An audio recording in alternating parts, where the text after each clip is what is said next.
Magandang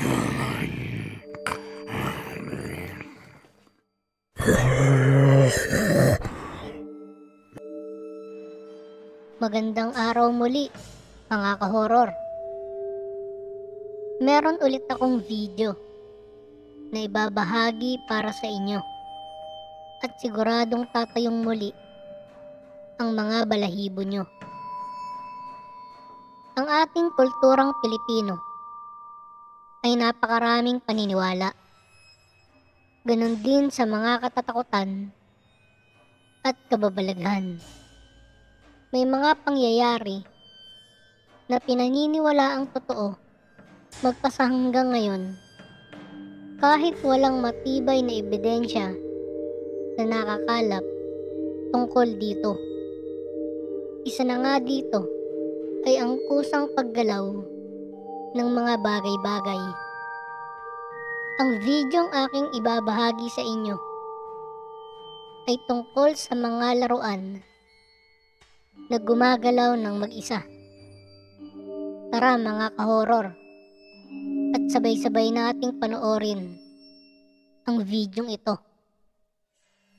Sa unang video ay makikita ang isang batang babae na naglalaro ng manika, at sa bandang kaliwa naman niya ay mayroon pang isang manika at biglang gumalaw ang ulo nito.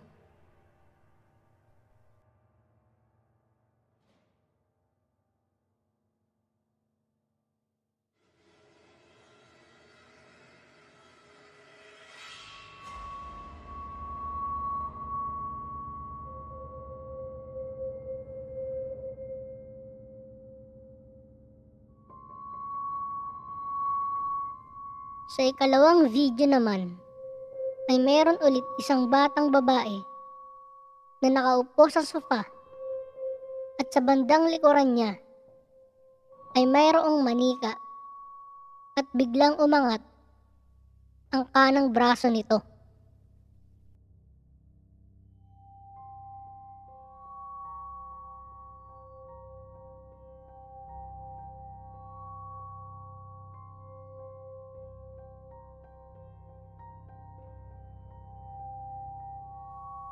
Sa ikatlong video naman ay isang batang babae pa rin ang naglalaro ng Barbie.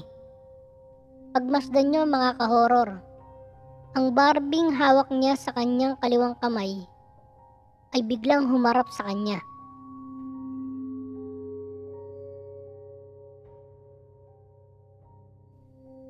Sa ikaapat na video naman ay pinapakita ng may-ari ang koleksyon niyang manika. Mapapansin nyo na ang itsura ng lahat ng manikang ito ay nakakatakot. May isang manika na kamukha ni Chuck sa pelikulang Child's Play ang umangat ang kanang braso.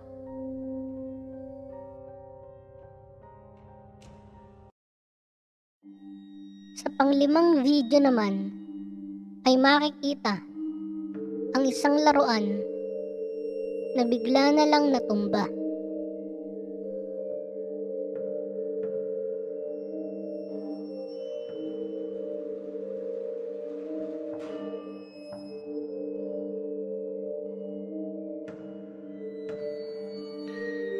Sa huling video naman, pagmasdan nyo mga ka-horror, ang manikang may bilog na kung saan ang mata nito ay biglang kumurap.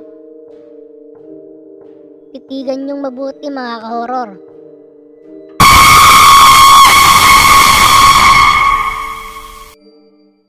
Sana'y nagustuhan nyo mga ka-horror ang videong aming ibinahagi sa inyo.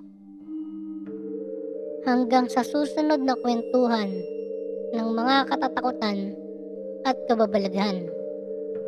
Maraming salamat po.